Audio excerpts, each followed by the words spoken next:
પશ્ચિમ બંગાળની ફાલ્ટા વિધાનસભા સીટનું મતદાન રદ. તમામ મતદાન કેન્દ્રો પર 21 મેના રોજ ફરી મતદાન. ઈવીએમ સાથે છેડછાડ અને બટન પર કાળી પટ્ટી મારવાની અને બૂથ કેપ્ચરિંગની મળી હતી ફરિયાદો.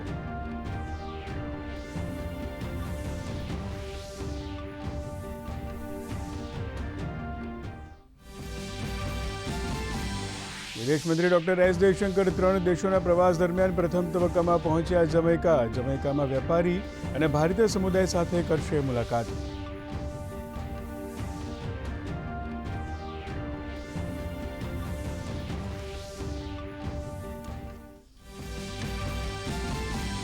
દેશભરમાં આજે યોજાશે નીટ યુજીની પરીક્ષા. ગુજરાતના 79,000 સહિત દેશના 22.80 લાખ વિદ્યાર્થીઓ આપશે પરીક્ષા. ગુજરાતમાં 31 શહેરોના 221 કેન્દ્રો પર પરીક્ષાનું આયોજન. બપોરે 2 વાગ્યાથી સાંજે 5 વાગ્યા સુધી ચાલશે પરીક્ષા.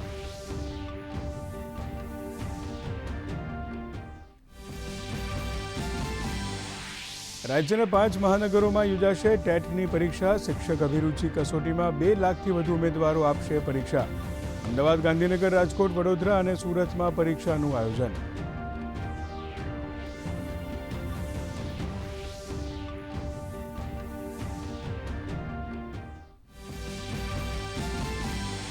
સુરતમાં વાઇબ્રન્ટ ગુજરાત રિજનલ સમિટમાં 3.53 લાખ કરોડના 2,792 એમઓયુ પર થયા હસ્તાક્ષર. આગામી 3 વર્ષમાં 2.82 લાખ યુવાનોને મળશે રોજગારી.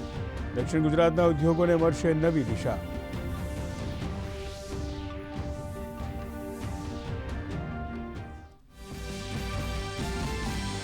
રાજકોટના આજી ડેમમાં 4 લોકો ડૂબ્યા. પિતા પુત્ર સહિત 3ના મળ્યા મૃતદેહ. હજુ 1ની શોધખોળ ચાલુ. ફાયર વિભાગ દ્વારા ગુમ યુવકની શોધખોળ ચાલુ. પરિવાર ડેમ પાસે આવેલા મોગલ માતાના મંદિરે દર્શન કરવા આવ્યો હતો.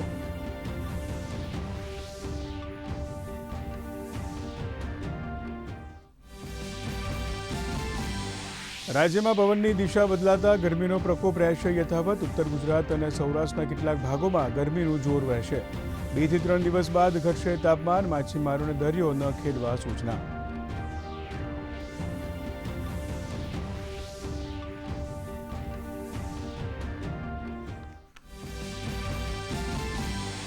ઈરાને અમેરિકાને મોકલ્યો 14 બિંદુઓનો પ્રસ્તાવ. 30 દિવસમાં લેબનન સહિત તમામ મોરચે યુદ્ધની સમાપ્તિ. પ્રતિબંધ હટાવવા અને સુરક્ષા ગેરંટીની માંગ. પ્રસ્તાવ પર ટ્રમ્પે વ્યક્ત કર્યો અસંતોષ.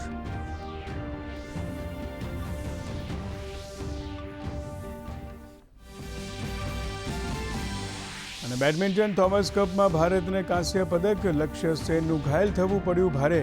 ફ્રાન્સે 3-0થી જીત મેળવી પહેલીવાર ફાઇનલમાં મેળવ્યું સ્થાન.